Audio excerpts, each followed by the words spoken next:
गुजरात की बहुत बड़ी जिम्मेवारी है।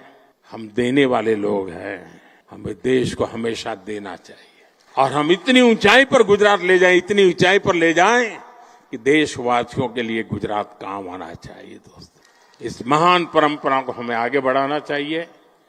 मुझे विश्वास है गुजरात एक नए सामर्थ्य के साथ, अनेकविध नई कल्पनाओं के साथ, अनेकविध नए इनिशिएटिव के साथ आगे बढ़ेगा। मुझे मालूम है बिहार से बहुत बड़ी मात्रा में हमारे नौजवान हिंदुस्तान के कोने कोने में आते जाते रहते हैं, पढ़ने के लिए जाते हैं, रोजी रोटी कमाने जाते हैं, लेकिन रेलवे में अगर जाना है तो उसका दम उखड़ जाता है। लंबी सफर की ट्रेनों में आरक्षण की सीमा रहती है। इस बार हमारे रेल मंत्री श्रीमान सुरेश प्रभु जी ने एक बड़ा अहम कदम उठाया है और मैं मानता हूं उस अहम कदम का अगर सबसे ज्यादा कोई फायदा उठाएगा तो बिहार का नौजवान उठाएगा। वो अहम कदम ये उठाया है कि लंबी सफर की जो ट्रेन है उसमें 2 या 4 डिब्बे ऐसे लगेंगे, दीन दयालु डिब्बे, जिसमें आप लास्ट मोमेंट भी चढ़ जाना है तो चढ़ जाओ और जहां जाना है पहुंच जाओ। जब मोदी जी गुजरात जाते हैं तो बताते हैं कि कैसे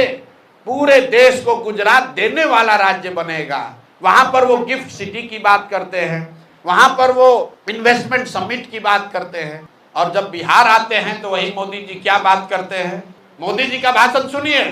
उन्होंने कहा रेल मंत्री ने बहुत बड़ी घोषणा की है। आप सोचिएगा क्या घोषणा हो रहा है। तो मोदी जी ने कहा कि अब से अनारक्षित अनरिजर्व 2 बोगी एक्स्ट्रा लगेगा ट्रेन में और उसका सबसे ज्यादा लाभ बिहार के लोगों को होगा, क्योंकि बिहार का आदमी अंतिम समय में भी लटक कर चला जाएगा। ये मोदी जी के शब्द हैं। आप बताइए, गुजरात का आदमी चलेगा 1 लाख करोड़ के बुलेट ट्रेन पर, आप बिहार के आदमी को कह रहे हो कि पहले से जो ट्रेन चल रही है उसमें 2 गो अनरिजर्व बोगी लगेगा। ये आपके लिए सौगात है और आप और हम इसकी चर्चा कर रहे हैं। इसीलिए ये दुर्दशा है।